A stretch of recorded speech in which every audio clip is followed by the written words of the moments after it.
Welcome back to another episode of the E-commerce Revolution podcast. We're coming to you on YouTube and wherever you listen to your podcast. Make sure you take a minute and subscribe to our channel on YouTube and stick around to the end of the podcast for an amazing tip from our guest that is sure to kick your e-commerce business into high gear.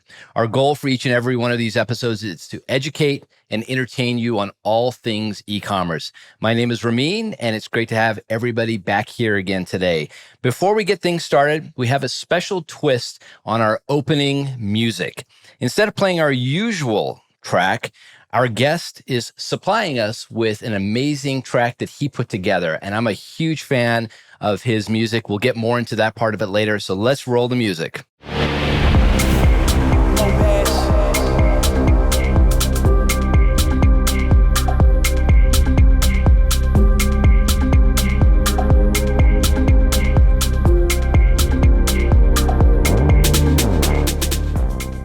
Today's episode is all about owned marketing channels in the e-commerce space, which are basically digital marketing channels that a company exercises complete control over, such as a branded website, social media, and a mobile app, of course. Today's guest is a tried and true entrepreneur who started his entrepreneurial journey at age 13. I don't think I was doing entrepreneurship at age 13 for sure. When he was building and selling computers, he's now the co-founder and COO of Tapcart, a Shopify Plus certified app that empowers merchants to launch a mobile app without any coding at all. Additionally, I should mention that our guest is an amazing DJ. He's the one who supplied us with this amazing music. And as I said, I'm a huge fan. We'll get more into that in a minute. Ladies and gentlemen, without any further ado, please welcome a fellow Persian, also known as an Iranian to some of you out there, Sina Mobasser, founder and COO of Tapcart. Sina, great to have you on the podcast today. I believe you might be the second Iranian who's been on our podcast and in our short history. So welcome. Thank you for coming on today. Oh, yeah? Who was the other lucky one? Oh, that's maybe episode 3, I think. Episode 3. Wow. Right. He's out of Pennsylvania. He's a half-breed, much like myself. So he's I'm a full breed, born here in the U.S., but fortunately can speak fluent Farsi somehow. And my grandma I'm envious was with of us that. when I was younger. That's really the only way. And yeah, not something that can be picked up at age 40 on Duolingo. No. Farsi's not an easy language for sure. Yeah. Where are you calling in from today? I'm calling in from Marina Del Rey. I know you're based out in Austin. I've been trying to make it out there, and really wanted to thank you for quite the intro. It was great. And I mean, it covered the meat of what you need to know. It's being an entrepreneur is not for the faint of heart, but it is not that complicated, but it's hard. Sure. There's a lot of things in life that are simple, but not easy. And this is one of those things that I would say kind of fits in that format that I spoke about. No, I appreciate that. Yes, not for the faint of heart. I definitely agree with you there. So before we get into the business side of things, let's talk about DJing. As I said, I'm a big fan. You've also been very gracious to send me tracks before they actually get released. Just tell me about that background. How did you get into that? And, how often do you do it? I learned to DJ pretty much at the start of COVID, once we were beyond that first few weeks that it was supposed to last in the first place. Wow. I have a music background a little bit. My mom got me, and mom and dad had me take piano lessons when I was younger and learned how to play flamenco guitar, played that a lot in college, a little bit less time for that these days. And honestly, it's tough with knowing how to play flamenco guitar. You don't get to share your talents with other people often. And I'm kind of realizing this right now as we're speaking. That's, I think, an additional reason is with this, I can work on a track. I don't produce the tracks, but they're all other people's music that I'm blending together into one long DJ set. And I'm starting to do live shows. And it's been something for me. I need to be always learning and growing. And Tom Billier from Quest Nutrition actually really spoke very well on that. And I would highly recommend his impact theory course for a lot of people. It's been really groundbreaking for me in terms of stepping up my business mindset and personal mindset too. And interestingly enough, we're actually going to be both speaking at the Ad World conference in May. So you are? forward to virtually meeting him at least. Wow. Hopefully. Oh, that's great. That's great. So, in terms of, your love of, I guess we'll call it, this is what you enjoy to do after hours, right? Working on sets, creating them. Have you ever pulled any parallels between DJing and business? Is there anything that I know it's very early on in your DJing career, but any parallels that you can speak to? There's been tons, actually. So a big one for me was learning how to, not just for business, but for personal productivity, output. There's a lot of times when you can see a big project that's ahead of you and just be completely overwhelmed by it and realize, how do I get to the end result? How am I going to get here? And then what you learn to do, as everyone knows, is break things down into smaller projects, something that's more digestible, more manageable, and learn to connect the dots. I think that's the biggest thing that I've been able to do is I'm pretty good at solving problems. At least I think we have an IQ test in this country. I don't know if intelligence is the right word for it. I think it's a problem solving ability. If you want to call that intelligence, I guess, but that's really what I think that an IQ test is they give you a bunch of stuff and see how quickly you can connect the dots, solve problems. And I actually look at DJing in a very similar way to developing a product. The outcome that I'm outputting and uploading to SoundCloud, I'm doing it a little bit differently, where I'm going to create stories and narratives, and I want it to be a more immersive experience as opposed to just a bunch of songs. So there should be some stories and scripts and other things like that. So finding a way to redo something that's conventional, I think that's a great way. A big lesson in entrepreneurship is take what's out there, put your own spin on it. And because of the way that we can all connect with each other and not have to be in person anymore, you're able to connect with niches that were never possible before and were far too inefficient. That's I would say the two things are that, and looking at my DJ set as software, and it's something that I'll upload it, but the one that I upload is just a 1.0. I'll get better over time, and I understand that, but the song selection that I do is always amazing, but I know like technically I'm going to get better. So instead of just having something sit there and just letting it let it kind of, wither away or be an archive, why not just continue to evolve it and make it better as you continue to get yourself better as well? Wow, that's a great parallel. I mean, that is exactly what software, right? I mean, you're essentially doing the same thing in both worlds. I think that's wonderful. And just a side note for the listeners out there, I draw a lot of inspiration, certain kind of music that gets me to work well. And for this, as I was prepping this, I was listening to live from the Linnea in Santa Monica. I highly recommend it. We'll put a link to it. I need certain kind of music. Certain kind of music just doesn't work well for me. If it's too soft, I'm probably kind of just meandering through the workday. I need that that feeling from behind the scenes. But I love that parallel between the world of DJing and business. So thank you for sharing that. In the introduction, I mentioned that you started your entrepreneurial journey at age 13. What valuable lessons have you learned along the way that you'd like to share with the audience?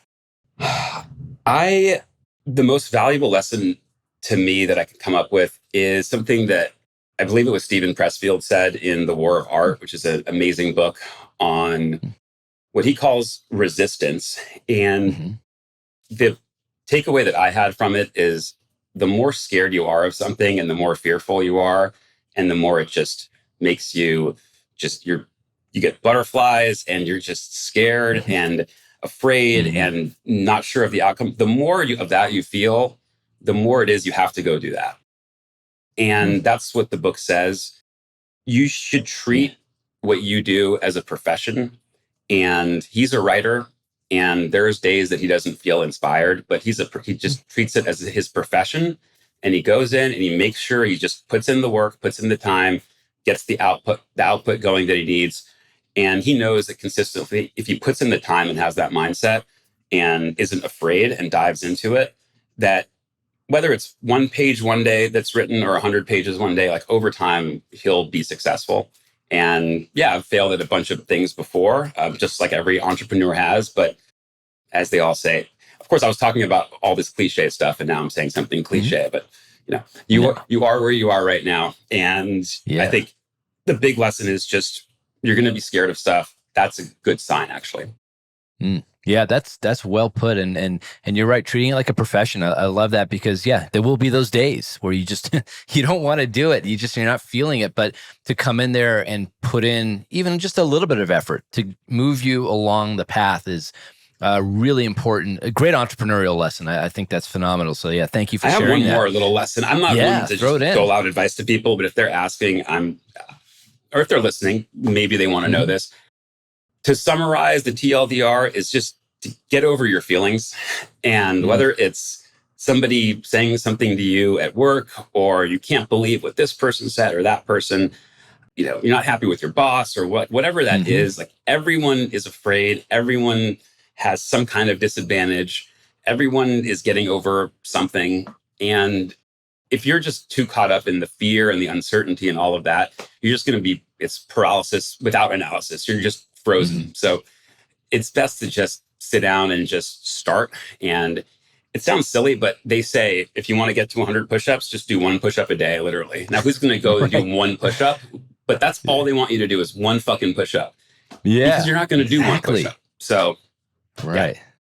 Exactly. No, gosh. Well put. So I'm talking to myself right now, because I've been procrastinating something that I'm curious at myself about right now. Well, I think most entrepreneurs, as they're telling stories, they're really talking to themselves at the same time, in motivating themselves, right? Getting themselves motivated. No, I love that. That's phenomenal. So in addition to Tapcart, which you run now, you had launched several apps focused on the iPhone and the iPad. Take us back to that launch day where Steve Jobs came out and, said, you get it, now you get it. What was that? What did that launch day do for you in terms of seeing the future and what this device was going to bring to all of us? He said it himself: 3 devices, a phone, an internet communicator. That was their name for a web browser, and an MP3 player, an audio player. And then 3 groundbreaking devices: a phone, an audio player, an internet communicator, a phone, an audio player. It's like, that is the best product presentation I've ever seen. I think there's more well-produced ones and stuff with more fancier slides and all that, but the slides are what makes it so beautiful. He is not showing you 18,000 bullet points. I've seen a Bill Gates presentation. Love the guy, love your vision, but just not the greatest presenter, not a great storyteller, because compared to Steve Jobs, who is? So there's a lot that I learned from that. And storytelling is just an amazing way to communicate your message. And I think a lot of people, whether you're in sales and marketing or not, you should always be selling and marketing yourself and your brand or your ideas, getting buy-in. So you should learn how to be a good presenter, and you should learn what to put on slides. So if you go back and look at that, just search Steve Jobs iPhone and you'll find it. It was in 2007, I think, at Macworld. And he just mesmerized the entire audience. And it was captivating to watch. And there's almost nothing on the slides. There's almost no text. There's a big picture of like a CD-ROM. There's a picture of an MP3 player. There's a picture of like a phone with a QWERTY keyboard. He's not diving in and saying, look at all these features. Look at all these things it can do. It's the battery lasts forever. It's amazing. Like, people don't think about things in terms of how long the battery life is going to last. Like, that's not an emotional connection that you have with something. And the way that he expresses it, and the way that he speaks, but also is allowing you to kind of hear this whole narrative that he's presenting. And I thought it was captivating. So as soon as I saw that, I loved it, but unfortunately there was no app store, and not a lot of people know, but the first app store, the first iPhone, when it launched, did not have an app store, and there were no third-party apps. So there was no Google app, there was no Facebook, no Instagram. Like, imagine that, right? But on day one, there was Pop Quiz. It was an app that I launched. I was one of the first apps that was submitted to Apple on day one. I think it was like the 250th app that went live. And nobody had any idea how big it was going to be and how world-changing apps were going to be. If they had just stuck to their original, whether it was their long-term plan or not, like, we don't really know. We've seen one email that surfaced from I forget who it was, to Steve Jobs that basically explained what we want for Cocoa apps, they called them at the time. And in one line, Steve Jobs was like, sure, let's launch this app store, but let's make sure to get it live in time for the presentation. That's like, right. It's crazy. Nobody did. Back then, when they first released the developer kit, I didn't know how to code. So that's a learning lesson, I think, for a lot of people, is to just use what's around you. At the time, there was Elance. So this is before the days of UpWork. I think Elance became Odesk and they merged or something. But basically, they're a huge empire now. That's a huge industry with tens, hundreds of thousands of people who are skilled, qualified, ready to work, hungry, and you should utilize that. So don't sit there and think that to launch an app, you have to go spend 6 months learning how to become an iOS engineer, or then go do an internship for 6 months, then go work for somewhere for 2 years as a junior engineer while you're learning. Like, that's just the old school way of doing things. And ultimately, I think that's doing yourself a disservice. It's just better. It's much better to just dive into it, get comfortable with it, and just go and take some chances. But I found an engineer, an Objective-C developer in the Ukraine, found somebody to write questions for me in Thailand. So it was a pop culture trivia game. So I was just basically a project manager for this app, launched it, and it was really successful. It was a top 10 app for a few months. Wow. Most downloaded app. So it was getting more downloads than like the Google app and the Facebook app, which is crazy today. But back then there was no social, this is the start of social media on mobile. It was just social media entirely existed on laptop computers and not on your phone. So it's very different experience than what you have now, and a lot more intimate on your phone, just generally using your phone than using a laptop. And happy to talk about that too. But ultimately, is it still around? Is that app? No, it's not. It's not around anymore. Okay. I've still got all the original things for it. Probably make it an NFT one day. We'll see if NFTs are still around there. We'll see if it was a blip or if it's a trend. But ultimately, great experience. But it was a very different environment. There were no push notifications. There were no in-app purchases. There were no subscriptions. There were no ad networks. People either downloaded your free app or they didn't pay 99 cents for your paid app. That was it. And if they did, wow, it was 99 cents for all this work that you did. So it was a great experience, but I couldn't monetize much from it. I was working at the VA Medical Center at the time, had just graduated from UCLA, and made sure to go backpacking for a few months through Australia after I graduated. So piece of advice to college students and recent grads. Good. You're not going to get a lot of chances to go backpacking somewhere for a couple of months or even a couple of weeks. And you'll probably get to a stage in your life where you can't do that for a couple of days. So you should do it and get it out the way, because it's a lot of fun. Better than having a midlife crisis, maybe. Yeah. Lots of lessons in there. And what I love is, the concept. I mean, you saw something in that presentation from Steve Jobs. You saw the vision of what this potentially could be, whether you knew the whole story or not. You put yourself in action right away. I mean, I made an app, and it was scary. Exactly. Sorry, I'll stop cussing now, but it was really scary. And but I just did it. And maybe it would have been more scary if I had learned how to engineer and coded it myself, because this way, for where I was in my career and my mindset, it was a little bit less risky per se. So I think the way I did it, just use your limited resources, put limited exposure risk out there, and just see what you can do, and try fast, fail fast, and see where you go. Yeah. I mean, love it. A cuter dog than this? Oh, he was just on his back. Yeah. Something like that. He's amazing. His name's Truffle. You little fella. I love it. Bringing the dog in the pot. I'm so obsessed with it. I love it. That's cool. Now, a quick word from SKU Agency. So I have a question for you.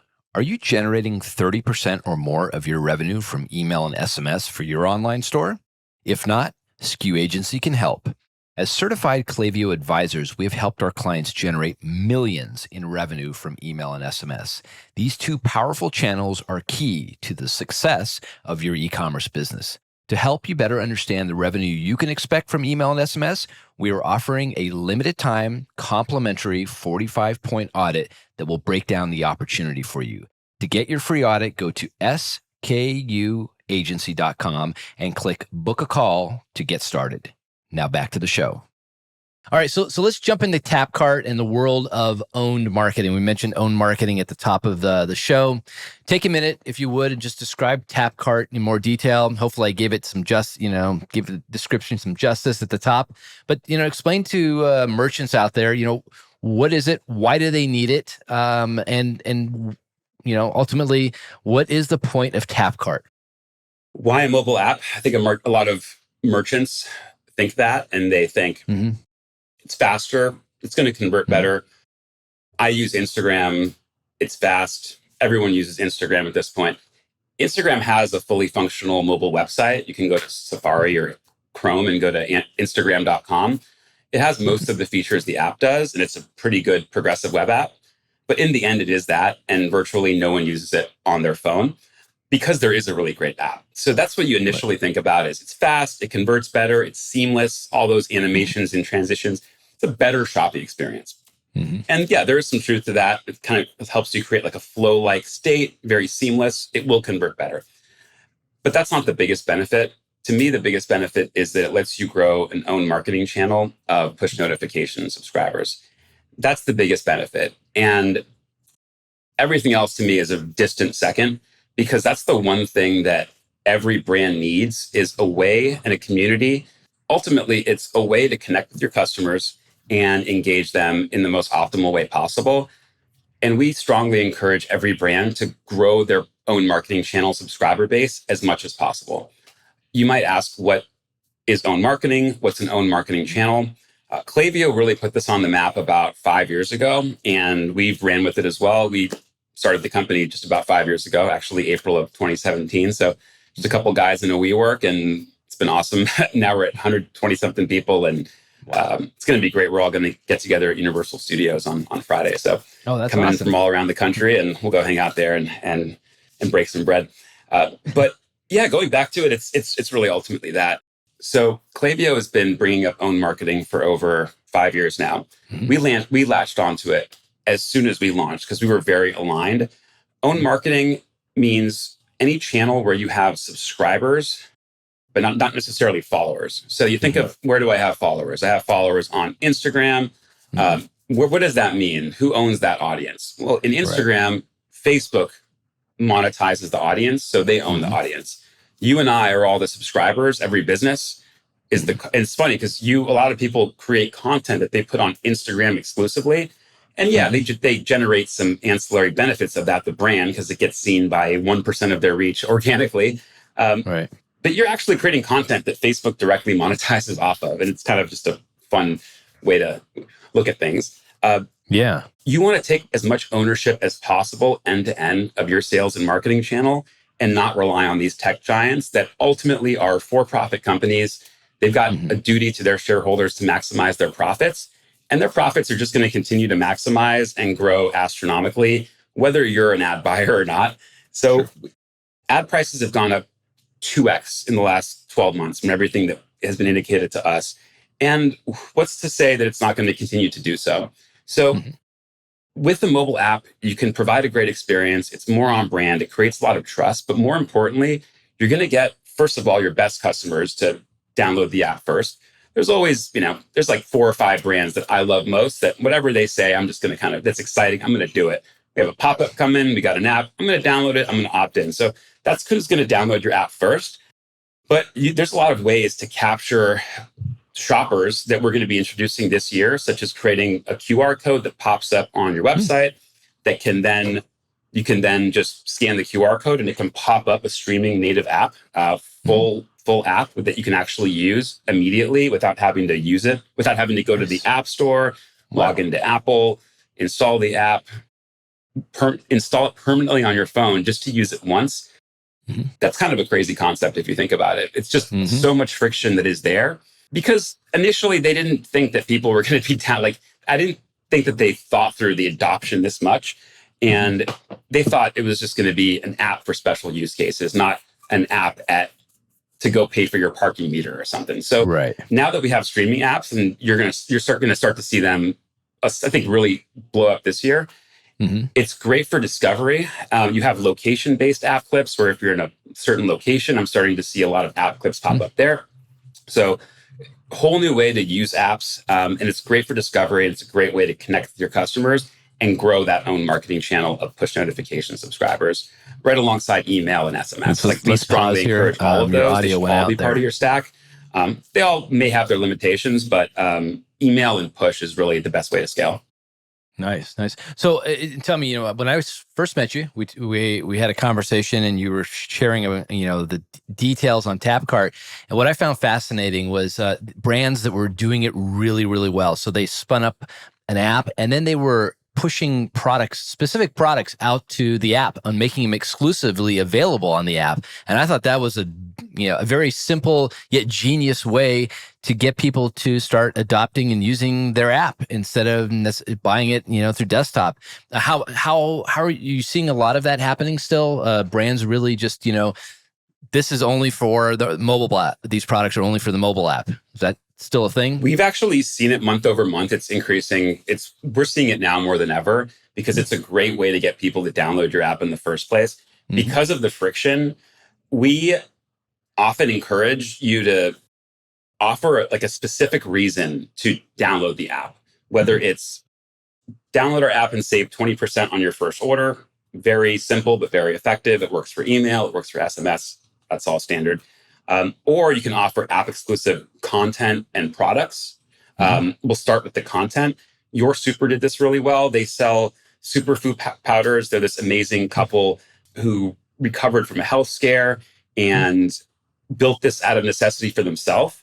And most of the revenue comes in from a recurring subscription box. They send you a monthly box of products, pretty standard stuff, powered by Recharge. So you might ask, why would they want an app if people aren't transacting all that often? Mm-hmm. Great question. Yeah. Well, what if you make the app a hub or a community for your followers to see all your latest content, all of your latest recipes, your Spotify playlists you like to cook to, YouTube playlists, whatever that is. Wow. And instead of offering all your content, essentially giving it to Facebook to monetize off of, sure, they get you some exposure, but it's literally 1% of your posts. If your followers are seeing on average about 1%, the organic reach of it overall is about 1%. When 5-6 years ago, when it wasn't being monetized, Instagram organic reach was closer to 50-60%. So it's going to continue to be a downward trend as they become more and more profitable. There's no other way to do it, really, unless you just increase the eyeballs or the demand as well. But ultimately, what's going to happen is this is a place where you need to kind of come to, launch a community, release all of your content in the app only, exclusively, or in the app first for a limited period of time. And then send a push notification to all your customers and say, hey, new content in the app. Now you're providing value beyond just salesy stuff, beyond just saying, hey, new product on sale, upcoming drop, flash sale. It's that fatigues people. If you can provide value more often than you try to sell stuff, I think that could be a winning formula too. Wow, that's brilliant, and that's a great example of just not relying on the product side, but the content, which so many e-commerce businesses are doing, generating content constantly. So fantastic. Yeah. I mean, because when you think about it, the content gets consumed on Instagram. Okay, it's great. You get some free marketing. Your organic reach, hopefully, is better than 1%, but probably not. So people consume the content. It could be great. It could be not. Regardless, they're going to keep scrolling because it's an infinite feed almost. And 2 seconds later, they're going to completely forget about you, no matter how good it is, because there's just another million other people, businesses vying for their attention. So that's just the reality of it. It's that's like if you have a store, a retail location in a mall, and you're just sending all this traffic into the mall. Well, there's 100 other stores in the mall too. So what's the point of driving traffic to the mall? You have to get traffic to your store. So in this case, the analogy is with the mobile app, you own the entire mall, and now you own all the content in it. So when they scroll down, 2 seconds later, they're not going to forget about you. Guess what? There's more content from you. They're going to start to browse products. They're going to start to consume more content. And the ultimate play is for them, it reduces their churn of their subscription box. Because when you are providing content, staying top of mind, staying relevant, and doing it all in your app, which is a little piece of real estate on somebody's phone, And more likely than not, they are going to opt into push notifications. We have over a 50% push notification opt-in rate at some time when they have the app installed. That's amazing. It's a free marketing channel, and it's a very powerful one. I don't know if it's going to be free forever, the push notifications, but they're free. And I'm sure everyone will get grandfathered into them. But don't look at it as that's going to happen forever, because they are incredibly powerful, and merchants want a button to push to be able to create revenue for them. Whether it's costs $700 or $7 or it's SMS or email or whatever, they want that. And the limitations with email are that it's all going to land in somebody's promotions tab. It could get read 1 day later or 1 week later, or not read at all. So it's really hard to generate a sense of urgency and a sense of scarcity with your message. So the two most that this would apply for are back in stock notification and an abandoned cart notification. So a lot of merchants think, okay, I set up my Klaviyo, I got an agency to set up these flows for me, I'm all good. Well, yeah, maybe for email, but are you doing it for SMS? No? Okay, let's include SMS into that. It's real time, but there's some limitations. It's not on brand. It's a 6-digit code. It's a green text message bubble. Apple's has done some things to ensure iPhone users don't love those bubbles. Very strategic move there. But ultimately, it's a 6-digit code representing a brand. And in the end, it leads you back to the website, which doesn't convert as well either. So do SMS, own marketing. Like, we're all about it, but just understand that some have some limitations. Facebook Messenger, another owned marketing channel, even though it's owned by Facebook, you have Facebook Messenger subscribers. Like, they opt into it. They don't just follow, they're opting in to receive actual messaging from you on a consistent basis. So it's a little bit of a different way of looking at it. But the ownership of the audience is the key thing. And that's the number one thing that brands have to think about is, how do I continue to grow this audience, grow my property? It's like a piece of property that you continue to grow and nurture. And, a lot of brands think that they're too small for an app. No brand is ever too small for an email list, right? To start your email list. Like, hopefully you started to grow that before you even launched your website or your brand. Like, everyone knows the value in that. And now people have to start and should start thinking about push notifications that way too. Now, it's not as easy to email. It is a property to manage, but it does sync with your Shopify store in real time. We have account managers and whatnot to make it really easy. So if there's no brand that's too small for an email list, there's really no brand that's too small for a push list. That's great. And you mentioned Klaviyo, and you mentioned that you've kind of followed some of the similar paths. Inside of Klaviyo, we see email. We see email, both campaigns and automation. We see SMS campaigns and automation, and we see push. Are you guys the reason they have push as an option in there? Wow. We are. Yeah, they actually built the push option with us in conjunction, and we had it available with them as dating back as far as 2018. It's improved quite a bit. It's gotten a lot faster. It's gotten more integrated into flows as well. But in the end, it's an unlimited number of push. It's to iOS users only at the moment, but we're adding Android support soon. It's a great way. You can drop the push right alongside your email and SMS as a trigger to go out in existing flows, or you can create new push notification only flows if you want to fine tune them or optimize them further. Yeah, that's very interesting. We had a couple of really smart gentlemen from Klaviyo on episode 8, I believe, and we talked about this. There's some misnomers out there where people's merchants start to think, well, I don't want to send the same message and hit them on all channels. That's going to annoy them. But and that's, I think, where the beauty and the power of Klaviyo comes in, is that, you can start to see, where are they communicating with you? Are they communicating mostly through push? All right, well then, let's stop the SMS. Let's stop the email. They're all on this side of it. So what's your take, in terms of that? Is it, how do merchants best leverage if they're doing all three? What's the best strategy if they're doing both email, SMS, and push all at the same time? Fortunately, we do support Klaviyo's smart sending feature. So anything within there, I think there's like an 18-hour window, maybe by default, that it'll send one message tops, regardless of the channel that you send it on. So it fully supports that, and it supports all the other flows, conditional logic, branching, everything else that would be supported, right as it would with email and SMS. So think of, they've solved it for email and SMS. Like you won't, if you have that feature enabled, it won't send, let's say, more than one message in that 18-hour window. You can think of this as the exact same as that. It all works in sync. Okay. And then obviously within Tapcart itself, a merchant can do push notifications. It's the flows that really live within the world of Klaviyo, right? Yep, that's correct. Yeah, that's great. Tell me, let's talk about Shopify for a moment. You early on from the beginning, what did you see in Shopify that told you, you know what, I need to build something around and that is connected and fully integrated with this platform? What did you see in that in their software? It wasn't even about their software. It was just that they cared about a partner program and they cared about supporting other entrepreneurs.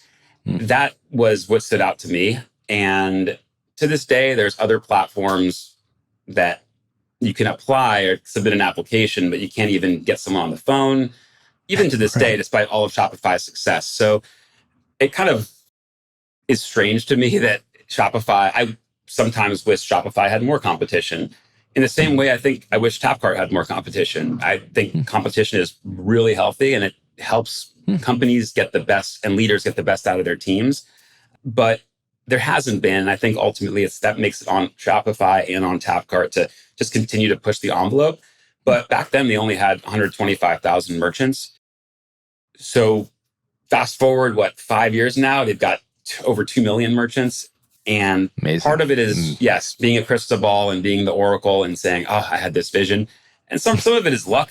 Some of it is aligning to when you want to latch on to something, you latch on to a rocket ship. So a lot of things came into play here, but ultimately it's just an amazing platform that empowers these merchants to not just connect with their brands, but have that own end-to-end sales and marketing channel. And just in the last year, our merchants did over $1.5 billion in sales in their customers' apps. Wow. Over the same time period, Shopify reported around 150 or so close to 1% of all of Shopify's worldwide GMV for all their merchants, including the mobile app on all sales channels, came through our customers' apps. So pretty awesome. When you think we were just two guys in UpWork 5 years ago. I love it. I mean, again, this is the entrepreneurial story. This is, whether your gut feeling told you something, your gut feeling told you like the way they communicated with you. You like the partner program, you like their approach, and therefore they're probably a good company to connect with. And then ultimately the bet, it paid off. They skyrocketed. So I'm in 100% agreement with you about both. It was because of that partner ecosystem. It was because Toby, the team, they realized back then that there's only so much we can do ourselves. So I think that's something I'm thinking about as we think about how to empower other companies to build on our platform, which is something we're always thinking about. Klaviyo's done the same thing. It's create a platform that others can monetize around and build around. And Shopify really nailed that. And it's because of that infrastructure that they put in place way back then that they are one of the reasons they are where they are today. I love it. So Tapcart has raised 3 significant rounds since 2019, and hats off to you. I mean, everybody. I think everywhere I've read, when you did it in 2020, everybody was wow. That's tough time, right? Tough time to do anything related to business. But this speaks to how important e-commerce is, how important this own marketing channel. Where do you see now that now that those rounds have been closed and you have the money? Where do you see Tapcart going in the next 5 to 10 years? Obviously, not giving us the full roadmap because I know that that's confidential, but just in general, I can tell you where I think we're headed in the next year or two, and it's not to say I haven't thought about it. I think about it all the time. Sure. But 5 years ago, the company was not even around. It was literally 2 guys in a WeWork and we had no customers. So asking me to predict 10 years from now is borderline impossible. I'll do my best to predict the industry, though. I think we're moving towards an industry that's continuing to move towards mobile. Whether we're going to be shopping on our phones, which are a device that looks like that, whether we're going to be primarily communicating with a phone, which looks like this, or with a contact lens or with a watch or whatever, we feel that shopping should not be confined to just a retail location or just online. It's got to be mobile. And whether it's mobile apps or whether it's any of those things I mentioned, AI purchasing it for you, like we want to be at the forefront of that, of anything around mobile shopping. That's great. That's great. And I think, just from my perspective, if I'm a merchant, knowing that, you have raised, rounds and, you're building and growing and you're looking to the future, I feel more confident than, in terms, spinning up a mobile app, utilizing Tapcart's platform. So I think that's a wonderful element. And by the way, Shopify was one of the investors in the last round, correct? They were, yes. They were. That's awesome. That even speaks to that, collaboration, so great job on that part. Absolutely. And I think, the answer that I gave was the PC answer. So let me give you the real answer for what's coming out soon. Sure. What I can share with you is something I briefly touched on earlier, which is app clips. And I think this is going to be groundbreaking for mobile phones, mobile app usage. The ability to finally use an app without having to go to the app store, just to use it once, go to the app store, sign into your Apple ID, hit install, hit open. Like there's a lot there. Search for the brand, whatever that is. And it's a lot to ask for people to just use an app once. So I'm kind of amazed sometimes how much engagement and how many downloads and how much sales are happening because there's a lot of friction to get people to download it. But with incentives, with app exclusive products, with app exclusive content, promotions, it's getting easier. But what's going to take app discovery and engagement to the next level is app clips and streaming mobile apps. So the best example I can give is I'm sure you've seen some parking meters or places that have you download an app just for a one-time use case. Well, soon they're going to have an app clip where you don't even have to take your phone out and hold the camera and point it at the QR code.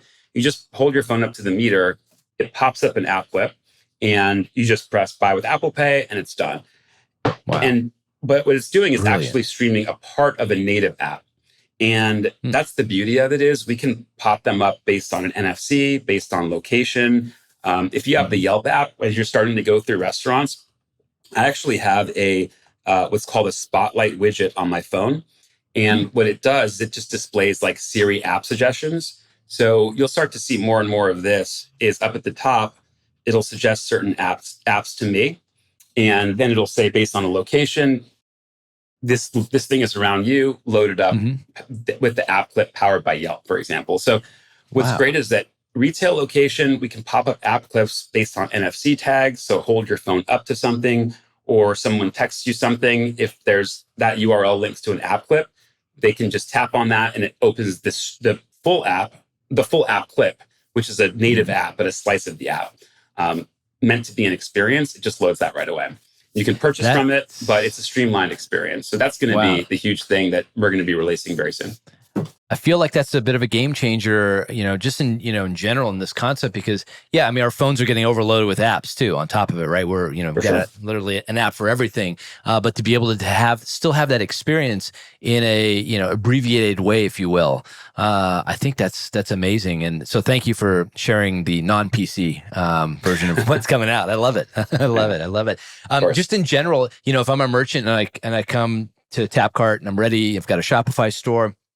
How long would it take me to get everything installed and get launch my mobile app? You can design the app and get up and running with an initial design of it, test it out in the web-based preview and all of that in a matter of hours. It all syncs with your Shopify store. So when you first start moving blocks around and creating the content, you can upload images from your mobile website, or you can pull products or collections. It'll show you all of them with all the images and everything. So really easy to get up and running, but you can choose to either make it emulate your website, or what I recommend, as you mentioned earlier, is offer a more curated experience in the app. There's some brands that have just hundreds of menu items and insist on the mobile app or even the mobile website being a carbon copy of the desktop website. Not everything, your phone is 5 times smaller in terms of like the screen size than a laptop volume. So maybe you shouldn't offer the exact same experience. It's not one size, serves all or fits all. So you can view it in the web-based preview and get it up and running and on the App Store on average in about 2 weeks. It's a white label app. It's you own the app listing. There's no Tapcart branding. You own the developer account too. So if in the future you decide to go with a different provider, although that's unlikely, or build a custom app that has some features we don't have, you can just submit an app update to the one that we have submitted, and you won't lose any of your push subscribers or your app or anything. No, that's great to know, and both iOS and Android as well, right? Yep, that's correct. Okay, great. So Sina, you're phenomenal story, great entrepreneurial journey. Let's say you're standing and let's say they invite you to come back to UCLA where you graduated to stand at the Anderson School of Business in the entrepreneurial, one of the entrepreneurial classes. What advice, what one tip would you give entrepreneurs out there as they start their journey?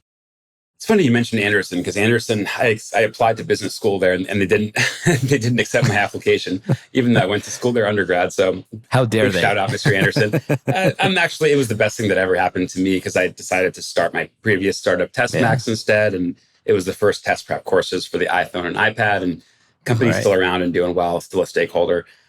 So I just personally, at where I was in my life, was not looking to absorb a ton of new knowledge or information.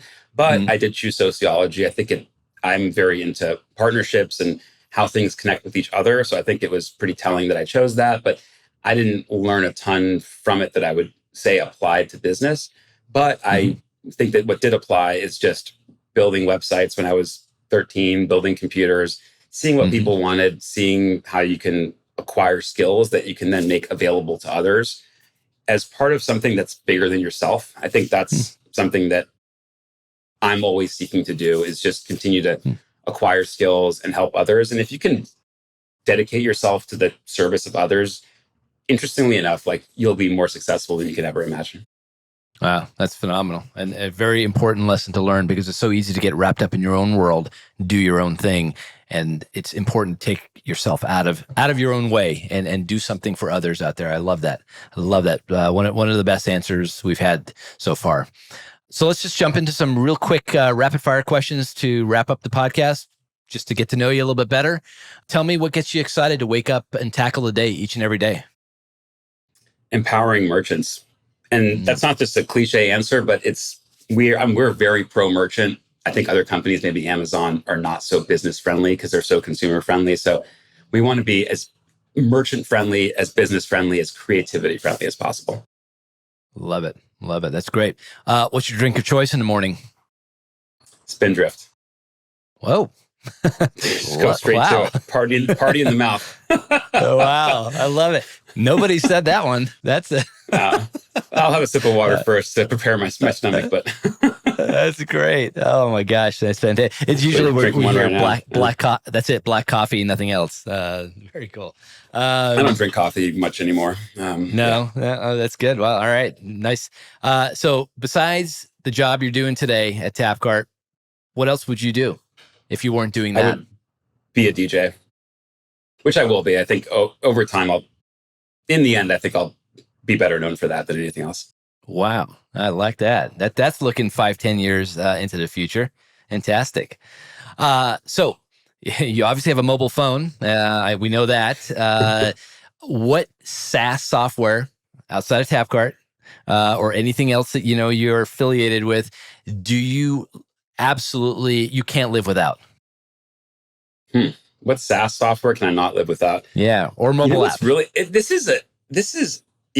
I'll go mobile app first. I won't name one of our customers or something Tapcart related. So I'll say the Target app. I think Target has done an exceptional job of providing a fantastic experience that's been so well thought through, and then building out an infrastructure for that in the real world. So great company, I think, with a lot of good fundamentals there.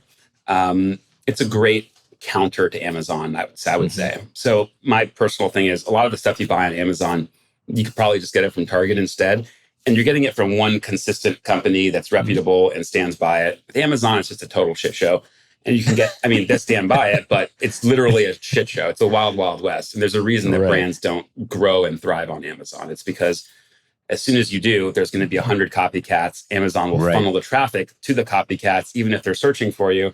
because it's a lower price. So it's like, that is not business friendly. So that's why my previous answer stands. Like, that's why I wake up, because I love the creativity that brands can give, especially e-commerce and fashion. Yeah, that's phenomenal. That's phenomenal. So tell me, what talent do you wish you had, or excuse me, wish you have that you don't have? Or you've never explored, maybe? That's a great question.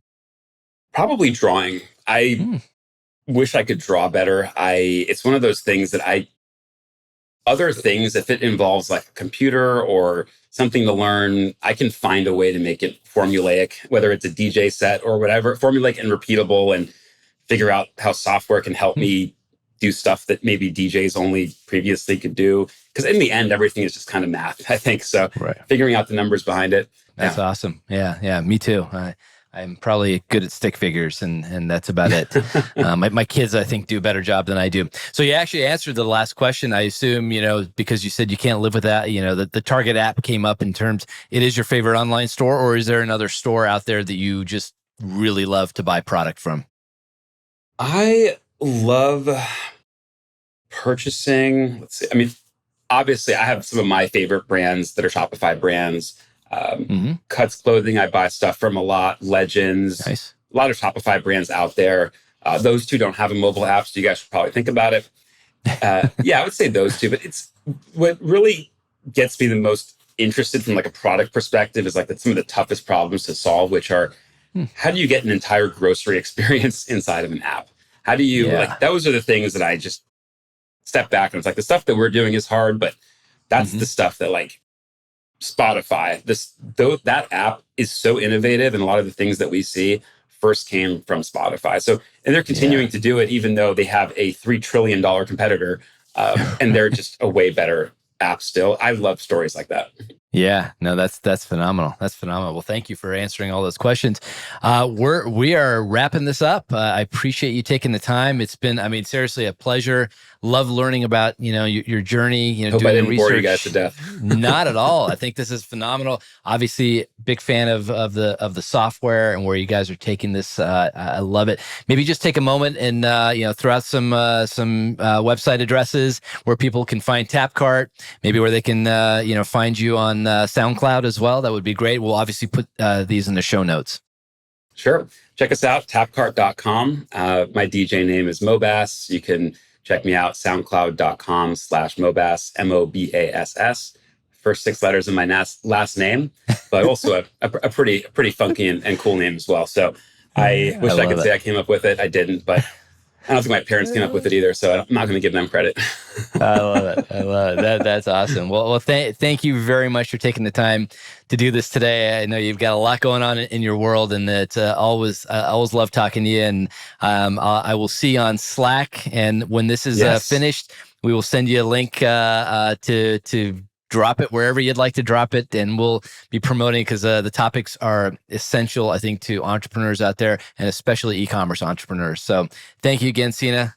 Gratitude for your time today. My pleasure. And I'll send you a new updated that latest set that we're talking about. So I want to get your feedback. You're one of my trusted ears. So all right. This brings us to the end of another episode of the E-commerce Revolution podcast. Don't forget to check us out on YouTube, as well as wherever you get your podcasts. Make sure you to check back onto the past episodes as well. As always, if you need help with any email or SMS, as well as push marketing, reach out to us at hello@skewagency.com. Mention the podcast, and we'll be happy to hook you up with a free audit of your email, SMS, and push marketing, which is valued at about $850. We put a lot of work into it. Love to help you grow your brand through an owned marketing channel. So thank you very much, everybody. See ya. If you enjoyed this episode of the E-commerce Revolution podcast, please subscribe to our channel on YouTube or drop us a review wherever you listen to your podcasts. Thank you very much.